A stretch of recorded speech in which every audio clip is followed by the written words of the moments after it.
الحمد لله وكفى وسلام على عباده الذين اصطفى أما بعد أعوذ بالله من الشيطان الرجيم بسم الله الرحمن الرحيم فاستقم كما أمرت ومن تاب معك ولا تطغوا إنه بما تعملون بصير ولا تركنوا إلى الذين ظلموا فتمسكم النار وما لكم من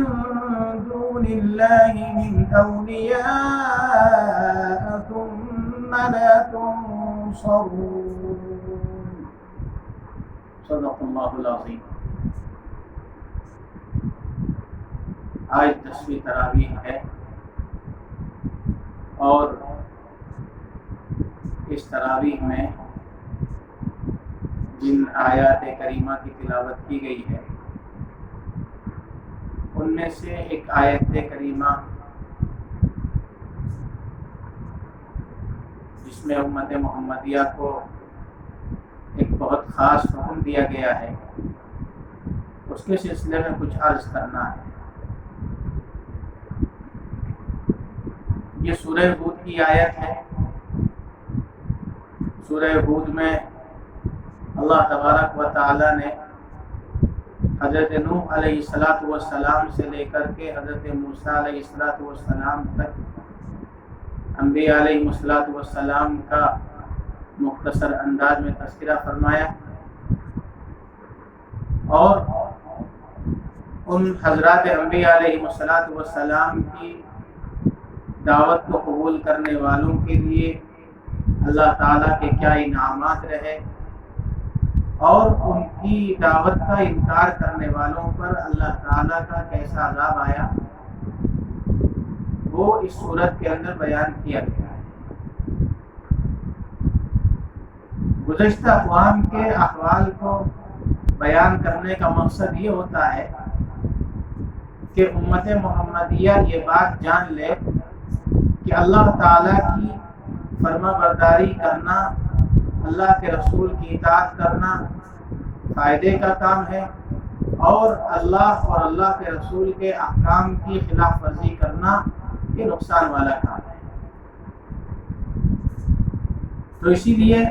اللہ تعالیٰ نے ان واقعات کو بیان کرنے کے بعد حضور اکرم صلی اللہ علیہ وسلم کے واسطے سے پوری امت کو حکم دیا ہے۔ اگرچہ بظاہر جو صیغہ استعمال کیا گیا ہے وہ مفرد کا صیغہ ہے، جس سے یہ اندازہ ہوتا ہے کہ اس کا مخاطب حضور اکرم صلی اللہ علیہ وسلم کو بنایا گیا ہے، لیکن اگر ہم دیکھیں تو حضور اکرم صلی اللہ علیہ وسلم تو ان احکامات کی پابندی کر ہی رہے ہیں۔ اصل مقصد تو امت کو بتلانا ہے، لیکن بات کے اندر وزن پیدا کرنے کے لیے بظاہر خطاب نبی اکرم صلی اللہ علیہ وسلم کو کیا گیا ہے۔ فرمایا گیا فاستقم کما امرت، آپ استقامت اختیار کیجئے جس طریقے سے آپ کو حکم دیا گیا۔ ومن تاب معک، اور وہ لوگ بھی جو آپ کے ساتھ آپ کی اتباع کرنے والے ہیں ان کو بھی یہی حکم ہے کہ وہ استقامت اختیار کریں۔ یہ مثبت انداز میں ذکر فرمایا گیا، اور پھر دوسرے پہلو کو دوسرے انداز سے ذکر کرتے ہوئے فرمایا وَلَا تَرْكَنُوا إِلَى الَّذِينَ ظَلَمُوا وَلَا تَطْغَوْا، حد سے تجاوز مت کیجیے۔ استقامت ایک چھوٹا سا لفظ ہے جس کے معنی آتے ہیں کسی چیز کا ایسا سیدھا کر دینا کہ اس کے اندر ذرہ برابر ٹیڑھا پن اور کجی نہ ہو۔ یہ مختصر لفظ ہے، لیکن اس سے مراد وہ تمام اوامر ہیں جو اللہ رب العزت نے مسلمانوں کو کرنے کے لیے بتلائے ہیں، جن کاموں کو مسلمانوں کو کرنے کا حکم دیا وہ تمام کام اس کے اندر داخل ہیں، اور جن کاموں سے اللہ تعالیٰ نے رکنے کا حکم دیا ان تمام کاموں سے رکنا بھی اس استقامت کے اندر داخل ہے۔ گویا چاہے عقائد کی بات ہو، چاہے عبادات کی بات ہو، چاہے معاملات کی بات ہو، چاہے معاشرت کی بات ہو، ہر میدان کے اندر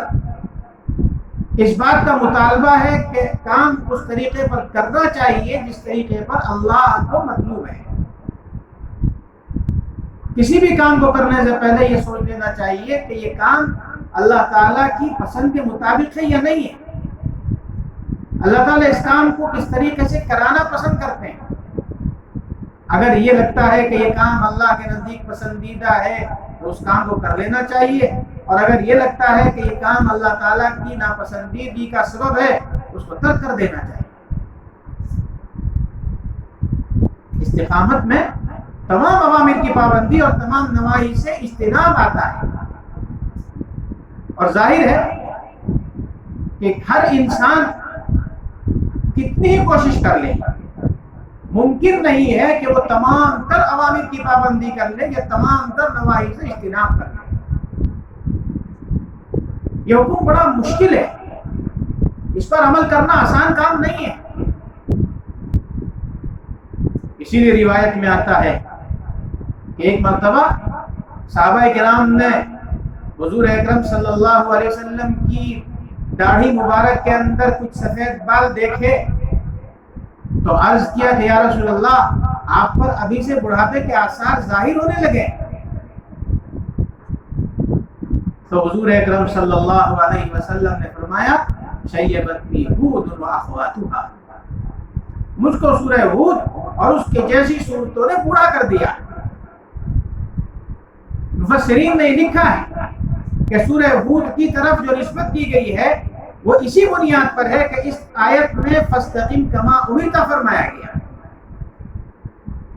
اگرچہ بعض حضرات کی رائے یہ ہے کہ اس صورت کے اندر چونکہ گزشتہ اقوام کے اوپر اللہ تعالیٰ کی طرف سے نازل ہونے والے عذاب کا تذکرہ ہے، یا اور بہت سی صورتوں کے اندر اللہ کی طرف سے آنے والے عذابوں کا تذکرہ ہے،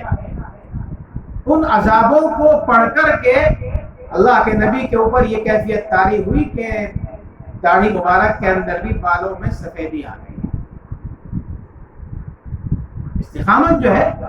یہ کرامت سے بڑھ کر چیز ہے۔ کسی چیز پر جم جانا، کسی چیز کی مکمل اتباع کرنا، یہ آسان کام نہیں ہے۔ اسی لیے روایت میں آتا ہے کہ ایک صحابی نے جناب نبی کریم صلی اللہ علیہ وسلم سے یہ پوچھا کہ یا رسول اللہ، مجھ کو کوئی ایسا عمل بتلا دیجئے کہ جس کے بعد کسی اور سے پوچھنے کی ضرورت نہ پڑے، وہ عمل میں کر لوں، اس عمل کے ذریعے سے مجھے نجات مل جائے۔ تو اللہ کے نبی نے ان کو جواب دیا قل آمنت باللہ ثم استقم، یعنی تم یہ کہو کہ میں اللہ پر ایمان لایا پھر اس پر جم جاؤ، اس پر استقامت اختیار کرنا، یعنی اللہ پر ایمان لانے کے جو تقاضے ہیں ان تمام تقاضوں کو پورا کرو، اللہ تعالیٰ کے جتنے اوامر ہیں ان اوامر کو پورا کرو، اللہ تعالیٰ کے جتنے نواہی ہیں ان نواہی سے اپنے آپ کو بچاؤ۔ استقامت کے معنی یہ ہے، اس لیے یہ لفظ ہے تو چھوٹا سا لیکن اس کی تفصیلات بہت زیادہ ہے۔ انسان اس کی تفصیلات کرنے کے لیے بیٹھ جائے تو آسان کام نہیں ہے۔ انسان کوئی بھی عمل کرے کوشش یہ ہونی چاہیے کہ اس پر مداومت ہو، مواظبت ہو، ہمیشگی ہو۔ یہ نہیں کہ آج جوش کے اندر آتا ہے تو عبادتوں کا ڈھیر لگا دیتا ہے، بہت زیادہ عبادتیں کرتا ہے، لیکن ہوتا یہ ہے کہ کچھ دن تک جوش رہتا ہے تو انسان خوب عبادتیں کرتا ہے، اور پھر جب جوش ٹھنڈا ہوتا ہے تو عبادتوں کی مقدار بھی گھٹ جاتی ہے، عبادتوں کی تعداد کم ہو جاتی ہے۔ عمل وہ معتبر ہے، وہ بہتر ہے کہ جس کے اوپر پابندی کی جائے۔ خیر العمل ما دیم وان قل، بہتر عمل وہ ہے جس پر مواظبت کی جائے اگرچہ کم ہو۔ اس لیے یہ آیت ہمیں یہ بتلا رہی ہے کہ انسان کو اللہ تعالیٰ کے احکامات پر عمل کرنے میں اپنی تمام تر توانائی کو صرف کرنا چاہیے، اپنی تمام طاقت کو صرف کرنا چاہیے، اور جن کاموں سے اللہ نے روکا ہے ان کاموں سے اپنے آپ کو بچانا چاہیے۔ اور ظاہر ہے کہ اللہ تعالیٰ کے اوامر کیا ہیں، نواہی کیا ہیں، ان سب کا علم ہمیں قرآن سے ہو سکتا ہے یا احادیث کے ذریعے سے ہو سکتا ہے۔ اس لیے جن کے لیے قرآن کو سمجھنا یا احادیث کو پڑھنا ممکن ہو وہ اس میں کوشش کریں، یا اگر نہیں سمجھ سکتے تو جو اہل علم ہیں ان سے رابطہ کر کے اس کو سمجھنے کی کوشش کریں۔ یہ معلوم ہونا چاہیے ہر مسلمان کو کہ میرے لیے کیا چیز حلال ہے، کیا چیز حرام ہے، کیا چیز جائز ہے، کیا چیز ناجائز ہے، کون سی چیز اللہ کے نزدیک پسندیدہ ہے اور کون سی چیز اللہ کے نزدیک ناپسندیدہ ہے۔ ہو سکتا ہے کہ چیز ہمیں پسند ہو لیکن وہ اللہ کے نزدیک ناپسند ہو، اور اس کے برعکس بھی ہو سکتا ہے کہ ایک چیز ہمیں ناپسند ہو اور وہ چیز اللہ کے نزدیک پسندیدہ۔ اس لیے کسی بھی عمل کو کرنے سے پہلے یہ سوچنا چاہیے کہ یہ عمل اللہ کی رضامندی کا ہے یا نہیں ہے۔ اگر رضامندی والا ہے تو عمل کر لے، اور اگر رضامندی والا نہیں ہے تو اس سے اجتناب کرے۔ اللہ رب العزت ہمیں قرآن کریم کو صحیح سے سمجھنے کی توفیق عطا فرمائے، اور قرآنی احکامات پر عمل کرنے کی توفیق عطا فرمائے، اور قرآن نے جن چیزوں سے ہمیں روکا ہے اللہ ہمیں سمجھنے کی توفیق عطا فرمائے۔ وآخر دعوانا الحمد للہ رب العالمین۔